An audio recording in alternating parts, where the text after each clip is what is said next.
नमस्ते दोस्तों, 22 जुलाई के वीडियो में आप सभी का बहुत बहुत स्वागत है। मेरा नाम महेश पलावत है और ये आपने देखा होगा, कई बार हम बात कर चुके हैं इस पर कि जून का महीना काफ़ी ज़्यादा सूखा निकला क्योंकि मानसून जो है वो बिहार के ऊपर अटका रहा और काफ़ी लंबा यानी ब्रेक उसने लिया था। उसके बाद जुलाई का पहला सप्ताह बहुत अच्छा निकला, लेकिन उसके बाद ब्रेक मानसून आ गया।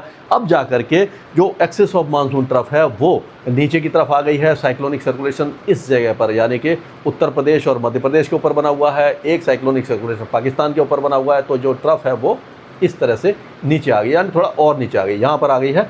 तो इसीलिए जो बारिश की गतिविधियाँ अब जो राजस्थान में भी होंगी, पंजाब, हरियाणा, दिल्ली, उत्तर प्रदेश और झारखंड के साथ साथ गंगे, पश्चिम बंगाल, उड़ीसा, छत्तीसगढ़, मध्य प्रदेश, यहाँ पर सभी इलाकों में बारिश होगी। बिहार में बारिश में थोड़ी सी कमी आ जाएगी और ये जो साइक्लोन यहाँ से जो हवाएं आ रही हैं वो भी थोड़ी सी कमज़ोर हो जाएंगी। उत्तर पूर्वी राज्यों में बारिश थोड़ी कम हो जाएगी, लेकिन यहाँ से आप देखेंगे कि जो हवा है अरब सागर से बहुत तेज़ी के साथ आ रही है अंदर, तो उसका जो असर होगा वो दिखाई देगा। और वो मैं आपको दिखाऊं कि किस तरह से आ रही हैं। ये देखिए, ये हवाएं लाल रंग की, ये जो आप लाइनें देख रहे हैं, इससे पता लगेगा कि ये हवाएं बहुत तेज़ी से अरब सागर से आ रही हैं। तो उसके कारण क्या हो रहा है कि जो मानसून सर्ज है वो साउथ गुजरात से लेकर के गोवा के तट तक काफ़ी ज़्यादा होने वाली है। ये जब हवा तेज़ होती है, मॉइस्चर ज़्यादा आता है और उससे यहाँ पर बारिश, जो घाट के इलाके हैं यहाँ पर बहुत तेज़ बारिश होने की संभावना अब नज़र आ रही है। तो अब हम देखते हैं कि आगे मौसम किस तरह का रहने वाला है। वेदर सिस्टम आपने देख ही लिया, इस तरह से बने हुए हैं। अब ये थोड़ा सा जो साइक्लोनिक सर्कुलेशन बनाया था ये अब यहाँ पर ये इधर आ गया है, इस जगह पर आ गया है। तो ये ट्रफ भी नीचे आ गई है, इस तरह से आ गई है। तो इसमें थोड़ा सा चेंज आया है। अब हम देखेंगे कि आज जो बारिश है 22 जुलाई को किस तरह की होने वाली है। तो आप देखिए, मैं आपको दिखाता हूँ, इस मैप से ही साइक्लोनिक सर्कुलेशन वगैरह देख लेते हैं हम।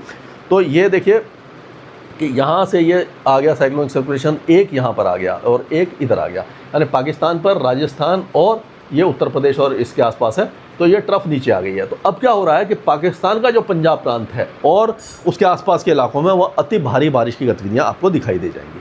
सिंध में भी छुटपुट बौछारें रहेंगी, बलूचिस्तान में बहुत हल्की रहेगी। लेकिन अगर भारत की बात करते हैं तो पहाड़ों पर जो मूसलाधार बारिश हो रही थी उसमें थोड़ी सी कमी आएगी, कुछ राहत है, लेकिन अभी भी लैंडस्लाइड और बर्डस्लाइड की संभावना बनी हुई है। अब आप देखिए, पंजाब, हरियाणा और दिल्ली के साथ साथ उत्तर प्रदेश के कई इलाकों में बारिश होगी। बिहार में थोड़ी सी कमी आएगी। झारखंड और पश्चिम बंगाल के साथ साथ पूर्वोत्तर राज्यों में तेज़ बारिश होगी। उड़ीसा, छत्तीसगढ़, मध्य प्रदेश और पूर्वी राजस्थान, ये सारे इलाके बारिश देखेंगे। साउथ गुजरात से लेकर के गोवा के तट तक बारिश है। इस तरह की बारिश की गतिविधियां आज 22 तारीख को है। अगर 23 तारीख की बात करते हैं तो ये बहुत ज़्यादा चेंज नहीं है, लेकिन राजस्थान कवर हो गया, बलूचिस्तान और ये सिंध कवर हो गया, पूरा पाकिस्तान कवर हो गया।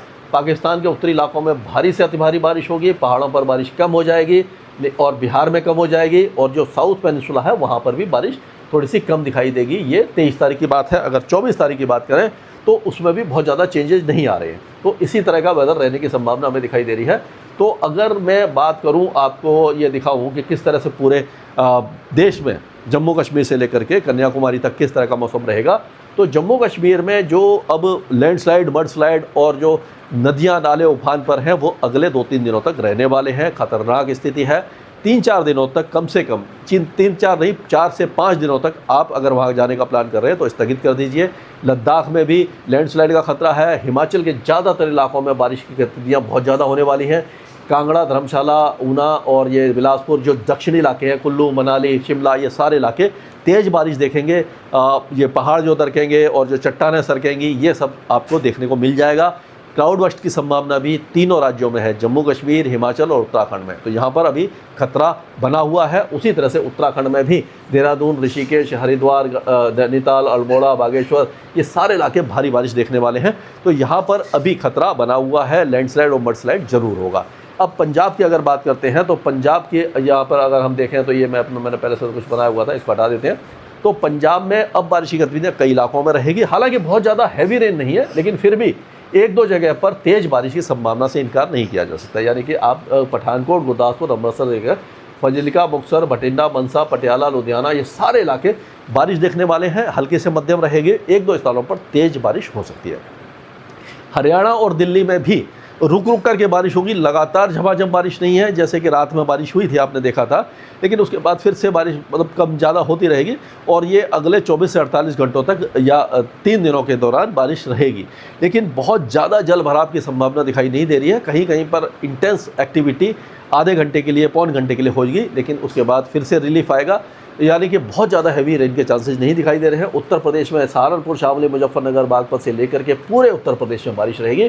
पूर्वी उत्तर प्रदेश में खास करके बलरामपुर, गोंडिया, बाराबंकी, फैजाबाद, अयोध्या, बस्ती, गोरखपुर, कुशीनगर, महाराजगंज, देवरिया, यहाँ पर 2 दिनों के बाद बारिश में थोड़ी सी कमी आ जाएगी, लेकिन अभी मानसून यहाँ पर एक्टिव रहेगा कई दिनों तक। अब बिहार की बात करते हैं तो बिहार में आज अच्छी बारिश है, कल से बारिश में थोड़ी सी कमी आ जाएगी। 27 तारीख से फिर से मानसून एक्टिव हो जाएगा और 27 तारीख को पूर्वी उत्तर प्रदेश से लेकर के बिहार, झारखंड और पश्चिम बंगाल जुलाई के आखिर तक बहुत अच्छी और झमाझम बारिश देख पाएंगे।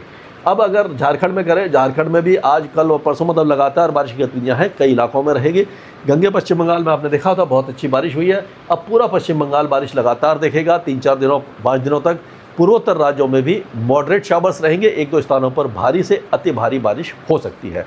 अब राजस्थान की बात कर लेते हैं तो राजस्थान में जो बारिश है अभी फ़िलहाल पश्चिमी बीकानेर, जोधपुर, बाड़मेर और जैसलमेर यहाँ पर बहुत हल्की बारिश रहेगी, बाकी इलाकों में बारिश बढ़ जाएगी। गंगानगर, हनुमानगढ़, चूरू, बीकानेर के जो चूरू से लगे हुए इलाके वो हैं और नागौर से इलाके, यहाँ पर भी बारिश होगी। नागौर, पाली, राजसमंद, उदयपुर, डूंगरपुर, प्रतापगढ़, ये सारे इलाकों में बारिश की गतिविधियाँ रहने वाली हैं। 2 दिनों के बाद आप देखेंगे 23 तारीख से बारिश की गतिविधियाँ जैसलमेर, जोधपुर, बाड़मेर में भी पहुंच जाएंगी। हालांकि ज़्यादा बारिश नहीं होगी, लेकिन जो सूखे जैसे हालात है उससे कुछ राहत जरूर मिल जाएगी। तो राजस्थान में भी अब मानसून एक्टिव हो चुका है। मध्य प्रदेश सबसे ज़्यादा अच्छी बारिश देखेगा, पूरे मध्य प्रदेश में बारिश है, लेकिन श्योपुर, नीमच, मंदसौर, रतलाम, ये उज्जैन, झाबुआ, अलीराजपुर, यहाँ पर अपेक्षाकृत बारिश थोड़ी सी कम होगी, लेकिन ये सारे इलाके पूरा जो मध्य प्रदेश है बारिश देखेगा। होशंगाबाद, नरसिंहपुर, दमोह, छतरपुर, सिद्दी, सतना, सिंगरौली, पाना, छिंदवाड़ा, सिवनी, बालाघाट, डिंडोरी, उमरिया, सरदोद, सारे इलाके बारिश देखेंगे। और छत्तीसगढ़ में भी लगातार 3-4 दिनों के दौरान मूसलाधार बारिश पूरे छत्तीसगढ़ में दिखाई देगी। उड़ीसा में भी लगातार मानसून एक्टिव रहेगा, क्योंकि लो प्रेशर एरिया या साइक्लोनिक सर्कुलेशन जो भी बनेंगे वो उड़ीसा से होकर छत्तीसगढ़ और मध्य प्रदेश तक जाएंगे। तो ये उड़ीसा में भी अगले 4-5 दिन मानसून एक्टिव रहेगा, कहीं पर भी सूखा नहीं रहेगा। अब गुजरात की बात करें तो गुजरात में फिर से मानसून थोड़ा सा एक्टिव होगा।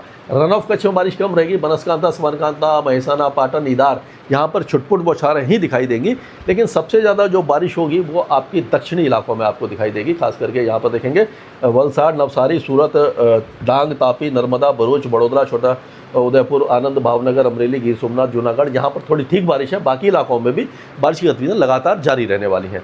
महाराष्ट्र के कोस्टल एरियाज में बहुत अच्छी बारिश है, पालगढ़, थाने से लेकर के सिंधु, रत्नागिरी, गोवा तक।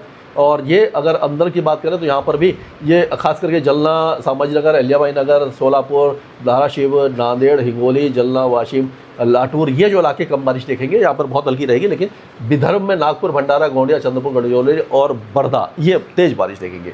नासिक, मालेगांव और ये जो इलाके यहाँ पर भी छुटपुट बौछारें आपको दिखाई देने वाली हैं। तेलंगाना के उत्तरी इलाके तेज़ बारिश देखेंगे, दक्षिण इलाकों में कम होगी। आंध्र प्रदेश में ज़्यादा बारिश नहीं है, हल्की बारिश ही है। और उसी तरह से इंटीरियर कर्नाटक में बारिश ना के बराबर रहेगी, लेकिन कोस्टल एरियाज में मॉडरेट शावर्स आपको दिखाई देंगे। केरल में मानसून थोड़ा सा कमज़ोर हुआ है, लेकिन हल्की से मध्यम बारिश जारी रहेगी। तमिलनाडु के ज़्यादातर इलाके सूखे रहेंगे, केवल जो अंदरूनी इलाके हैं नीलगिरी हिल्स में बारिश रहेगी। लक्षद्वीप और अंडमान निकोबार द्वीप समूह में लाइट टू मॉडरेट रेन ही रहेगी। तो कुल मिलाकर के ये कहा जा सकता है कि अभी मानसून एक्टिव मोड पर है, लेकिन अगस्त और सितंबर में थोड़ा सा अल नीनो का असर दिखाई देगा। उस पर मैं फिर से वीडियो बनाऊंगा। स्काईमेट वेदर में अभी के लिए इतना ही।